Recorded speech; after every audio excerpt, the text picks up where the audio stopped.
Aqui, Ricardo Rodrigues, da Rádio Palestra.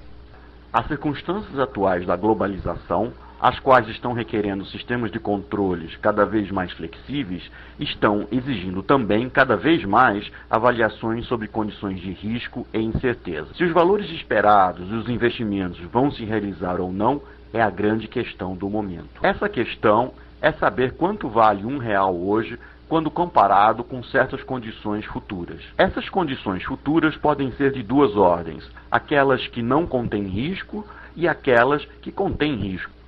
Previsões sem risco são aquelas em que o investimento está garantido com retorno certo, a uma certa taxa de juros pré-fixada. Esse valor é conhecido hoje e permanecerá constante através do tempo, sendo garantido por contrato. Avaliações financeiras desse tipo são aquelas realizadas pela engenharia econômica através de cálculo do valor presente do investimento, através do assim chamado período de retorno ou payback, assim como também através do cálculo da taxa interna de retorno de um fluxo de caixa.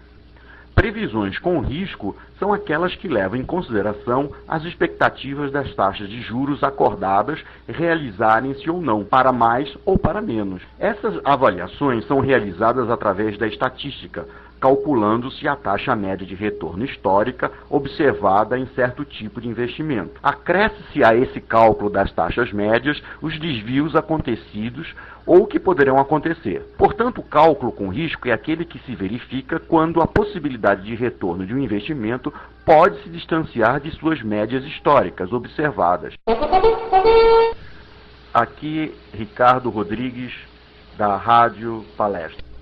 O gerenciamento das empresas está vinculado a fatores tangíveis e intangíveis. Valores tangíveis estão representados no balanço patrimonial da empresa, demonstrando claramente quais são as expectativas de realização dos ativos, dos passivos ou débitos, assim como das receitas e despesas. Os valores intangíveis são mais difíceis de serem avaliados porque representam a boa administração e o bom nome da empresa no mercado. O ato de administrar, portanto, exige atualmente uma constante avaliação de expectativas que podem se realizar ou não, influenciando desse modo o processo de tomada de decisão. A tecnologia da informação, sob esse ponto de vista, não pode ser um modelo rígido, mas um elemento de mediação das condições que determinam a expectativa da empresa, do mercado e do consumidor. Sistemas gerenciais de informação, seguindo esse raciocínio, têm como meta avaliar constantemente a estrutura patrimonial da empresa, tais como suas aplicações, o montante de seu capital próprio e a quantidade de dinheiro tomado emprestado de terceiro. No entanto, devemos observar que aquilo que é demonstrado no balanço tem apenas um valor histórico, do momento em que o balanço foi realizado.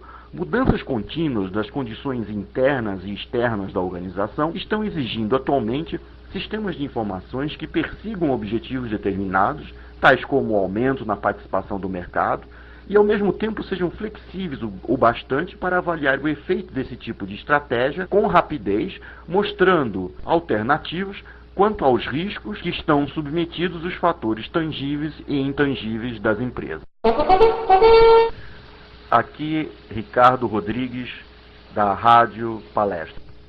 A definição do conceito de informação é imprecisa e polêmica. No entanto, esta palavra está intuitivamente subentendida quando manipulamos dados ou procuramos por subsídios para a tomada de uma decisão. A teoria da informação apresenta informação como uma troca entre emissores e receptores que avaliam interativamente mensagens através da retroalimentação ou do feedback. O que estamos propondo nessa palestra é que a informação seja entendida como um ponto de equilíbrio entre emissores e receptores que trocam dados que se valorizam e desvalorizam no tempo. Desse modo, o processo de comunicação tem na informação um elemento que mede valores, refletindo quantidade, qualidade, ruído e riscos. A informação, segundo essa visão, é um elemento de mediação econômica que reflete a competição entre emissores e receptores por dados. O valor da informação, em última análise, reflete escassez ou abundância com que os dados participam do processo de comunicação. Aqui, Ricardo Rodrigues, da Rádio Palestra. Existem dois tempos básicos que interessam ao gerenciamento de recursos numa organização. o longo e o curto prazo. Entre esses dois conceitos estão as condições de equilíbrio que compatibilizam a produção e o consumo. O esforço de produzir é refletido nos custos. No curto prazo, a tarefa do gerenciamento é controlar os custos fixos a fim de alavancar sobre os juros pagos pelo uso do capital de terceiros. Os custos variáveis nessa fase são crescentes devido às necessidades de aumentos contínuos da produção. As condições de equilíbrio são atingidas no curto prazo, quando a capacidade de produção de satisfazer a entrada de mais um consumidor no mercado é esgotada.